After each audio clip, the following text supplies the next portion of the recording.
Hello friends, tips અને tricks by Trusha channel પર આપ સૌનું ફરીવાર સ્વાગત છે. આજે આપણે ફરીવાર એવી અમુક ઉપયોગી ટિપ્સ જોઈશું જે તમને રોજિંદા જીવનમાં ખૂબ જ કામમાં લાગશે. અત્યારે આપણે શિયાળામાં સ્વેટર અથવા તો ફૂલ સ્લીવનું ટી શર્ટ કે ડ્રેસ પહેર્યો હોય તો એવું થાય કે આપણે જ્યારે પણ વાસણ ઉટકીએ અથવા તો પોતું કરીએ, કંઈ પણ કામ કરીએ ને તો એની સ્લીવ ઘડી ઘડી નીચે આવી જાય છે અને ભીની થઈ જાય તો ઠંડુ લાગે છે અને વારંવાર ભીના હાથે આપણે આવી રીતના સ્લીવને ઊંચી કરવી પડતી હોય છે. તો એના માટે હું તમને આજે એક સરસ સોલ્યુશન બતાવીશ. આવી રીતના રબડ આપણા દરેકના ઘરમાં હોય છે. તમે આવું કે આવું ગમે એ ટાઈપનું રબડ લઈ શકો છો, પણ એકદમ ઢીલું હોય તેવું નહીં લેવાનું. હવે સ્લીવને ઉપર ચડાવી અને હાથમાં આવી રીતના રબડ પહેરી લેવાનું. એકદમ પાતળું હોય એવું રબડ નહીં લેવાનું, સહેજ જાડું લેવાનું. તો બંને બાજુ આવી રીતના રબડ ચડાવી લઈશું અને રબડ સહેજ ટાઈટ રાખવાનું, એકદમ ઢીલું હોય એવું નહીં લેવાનું. અને પછી આપણે કામ કરીશું. તો આવી રીતના કરવાથી તમે ગમે એટલો દિવસ કામ કરશો, ગમે એટલી વાર સુધી, પણ તમારી સ્લીવ જરાય પણ નીચે નહીં આવે. તો અહીં મેં બધા જ વાસણ ઉટકી અને ધોઈ લીધા છે, પણ છતાં જો સ્લીવ નીચે નથી આવી, રબડ સુધી જ આવી અને પછી અટકી જશે અને પરિણામે સ્લીવ વારે વારે ભીની નહીં થાય અને આપણે વારે વારે એને ઉપર નહીં ચડાવવી પડે. તો આ આઈડિયા ગમ્યો હોય તો વિડીયોને એક લાઈક જરૂરથી કરી દેજો.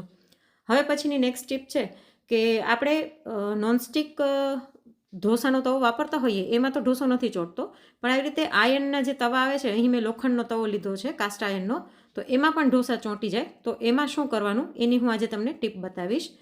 તો સૌથી પહેલાં અહીં મેં તવાને એકદમ સરસ ધોઈ લીધો છે, સાફ કરી લીધો છે. હવે આને આપણે ગેસ ઉપર મૂકી અને આમાં 1 થી 2 ચમચી તેલ નાખી દઈશું અને તેલમાં ધુવાળો નીકળે એટલું આને ગરમ કરવાનું છે. તો જો તેલમાં સહેજ ધુવાળો નીકળવા લાગ્યો છે તો હવે ગેસની ફ્લેમ એકદમ સ્લો કરી અને કોઈ પણ કોટનના કપડાં અથવા તો ટીશ્યુ પેપર લઈ અને આને આપણે આખા તવામાં આવી રીતના વ્યવસ્થિત ઘસીને ફેલાવી દઈશું. આવી રીતના કર્યા પછી આની અંદર આપણે 1 મોટી ચમચી ભરીને મીઠું નાખવાનું છે અને ફરીવાર એ જ કપડું લઈ અને મીઠાને પણ આખા તવામાં વ્યવસ્થિત ઘસી લઈશું. બધે ઘસવાનું, કિનારી ઉપર, વચ્ચે, બધે વ્યવસ્થિત મીઠાને ઘસી અને પછી આ મીઠાને આપણે કાઢી લઈએ. અને હવે આની ઉપર આપણે થોડુંક પાણી છાંટીશું એટલે તવાનું ટેમ્પરેચર ડાઉન થઈ જાય. અને ફરીવાર આપણે બીજું કોટનનું કપડું લઈ અને આને વ્યવસ્થિત સાફ કરી લઈશું. તો આવી રીતના કરવાથી જે કાસ્ટ આયર્નનો તવો હોય ને એ સિઝનિંગ થઈ જશે અને એના પરિણામે વારંવાર તમારા ઢોસા નહીં ચોટે. આવી રીતના કર્યા પછી જો તમને ગરમ લાગતું હોય ને તો તમે આવી રીતના ચીપિયાની મદદથી પણ કરી શકો છો, હાથેથી ન કરવું હોય તો. આવી રીતના કરી અને પછી એક સાફ કપડું લઈને વધારાનું મીઠું છે તે બધું ખંખેરી નાખીશું. અને હવે આપણે ડુંગળીને કટ કરી અને ડુંગળી આની અંદર ફેરવવાની છે એટલે આપણા ઢોસા એકદમ સરસ ક્રિસ્પી થશે. ડુંગળી ફેરવવાથી ક્રિસ્પી થશે અને ચોંટશે પણ નહીં. તો આવી રીતના ડુંગળીને આપણે આખા તવામાં ઘસી લઈશું અને હવે આપણે ઢોસા ઉતારીશું. તો આપણા ઢોસા એકદમ સરસ ક્રિસ્પી થશે અને સરસ પાતળા થશે. તો આપણે ખીરાને આવી રીતના ફેલાવી દઈએ અને સહેજ આનો કલર ચેન્જ થાય ત્યાર પછી આની સાઈડમાં આપણે સહેજ તેલના ડ્રોપ્સ નાખી દઈશું. તમારે ન નાખવા હોય તો સ્કીપ કરી શકો છો. અને થોડીક વાર પછી તમે જોઈ શકો છો કે કિનારી છે તે પોતે જ નીકળવા લાગી છે. જુઓ, હાથેથી પણ આપણે ઢોસાને ઉપાડી શકીએ છીએ. તો આ ટ્રીકથી તમારો તવો સિઝનિંગ થઈ જશે અને ક્યારેય પણ ઢોસા ચોંટશે નહીં અને ઢોસા એકદમ સરસ ક્રિસ્પી થશે. જો હું તમને બતાવી દઉં, જો અવાજ પરથી જ ખબર પડે છે કે ઢોસો એકદમ સરસ ક્રિસ્પી બન્યો છે. અને નેક્સ્ટ ઢોસો ઉતારવા માટે જો તવો અતિશય ગરમ હોય ને તો પાણી છાંટવાનું, નહીંતર ખાલી તમે આવી રીતના ડુંગળી ઘસી લેશો ને તો પણ ચાલશે. દર ઢોસો ઉતારો એ પહેલાં આવી રીતના ડુંગળી ઘસીને પછી ઢોસાને ઉતારવાનો.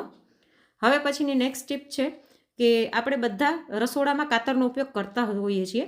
ગમે તે પ્લાસ્ટિકના આપણે પેકેટ લઈ આવે તે કટ કરવામાં કાતરનો ઉપયોગ કરીએ છીએ અને એના પરિણામે થોડાક ટાઈમ પછી કાતરની ધાર ઓછી થઈ જતી હોય છે.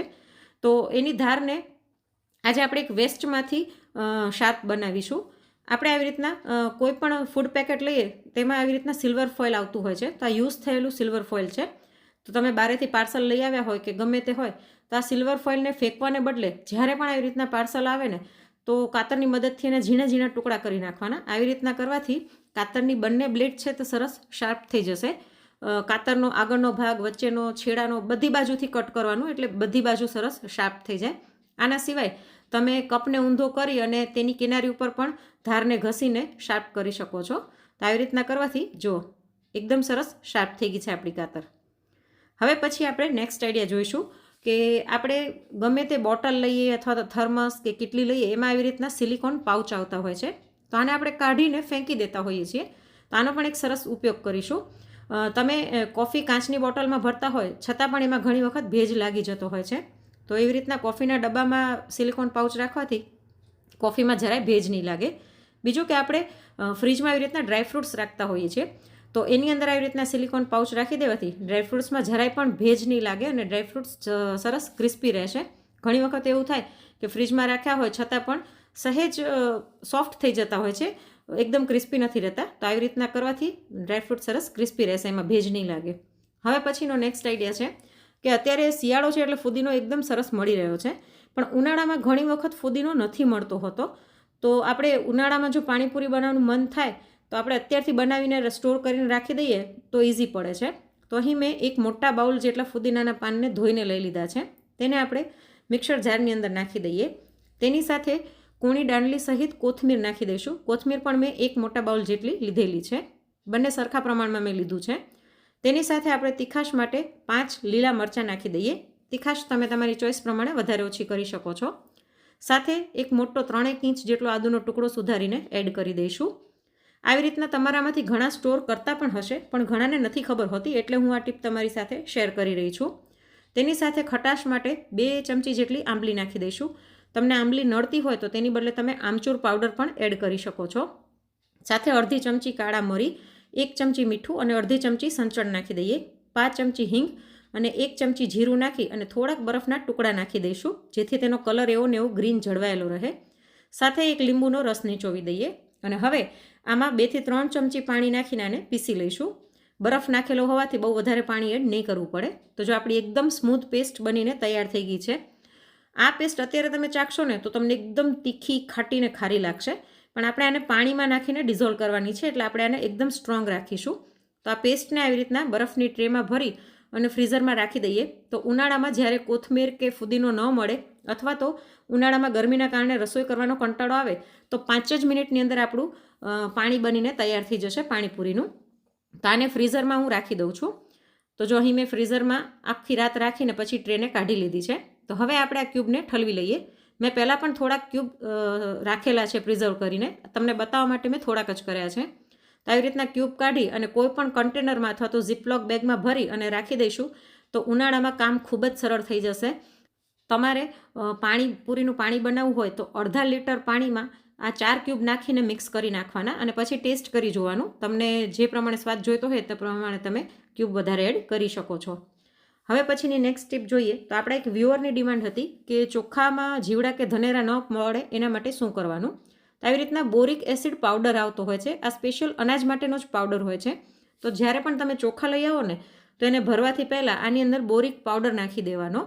તો લગભગ આપણે 1 કે 2 કિલો ચોખા હોય ને તેમાં 1 જ ચમચી જેટલો નાખીશું.